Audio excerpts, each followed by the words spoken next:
السلام علیکم گائز، کیسے ہیں آپ؟ امید کرتا ہوں ٹھیک ہوں گے۔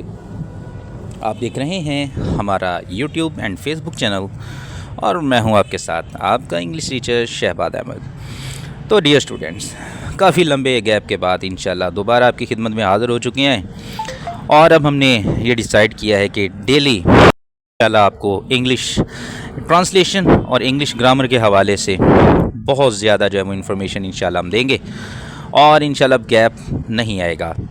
ڈیلی کی بیس پہ آپ نے ہمارے چینل کو وزٹ کرنا ہے، یہاں پر دی گئی ویڈیو کو غور سے دیکھنا ہے، ویڈیو کو پاز کر کے اس کی پوائنٹس کو نوٹ کریں تاکہ آپ کی انگلش میں بہت زیادہ بہتری ہو سکے۔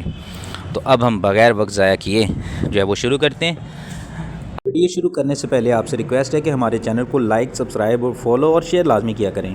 ان پوائنٹس کو غور سے سنیے، آپ کو درج ذیل کچھ ایسی وہ بتائیں گے جن کے بعد کوئی پریپوزیشن نہیں لگائی جاتی۔ First, attack.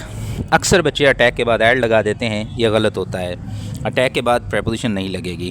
ریزیمبل کے بعد بھی ود اکثر بچے لگاتے ہیں، نہیں لگائی جاتی۔ ریچ کے بعد اکثر بچے ایڈ لگا دیتے ہیں، نہیں لگایا جاتا۔ اوبے کے بعد اکثر بچے ٹو لگا دیتے ہیں، غلط ہے۔ آرڈرڈ ورب کے ساتھ اکثر بچے فور لگاتے ہیں، یہ بھی غلط ہے، خالی آرڈرڈ ہوگا۔ میری کے بعد اکثر بچے ود لگا دیتے ہیں، یہ بھی غلط ہے، میری اکیلا ہی آئے گا۔ لو کے ساتھ بھی اکثر بچے ود لگا دیتے ہیں، یہ بھی غلط ہے۔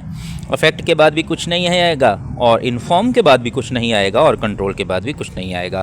اگر آپ ہمارے چینل پر نئے ہیں تو ہمارے اس چینل کو سبسکرائب کر لیں۔ اگر آپ ہمیں فیس بک پہ دیکھ رہے ہیں تو ہمارے چینل کو فالو کریں۔ اس ویڈیو کو دوسرے دوستوں کے ساتھ شیئر کریں۔ ملیں گے نیکسٹ ویڈیو میں، تب تک کے لیے اللہ حافظ۔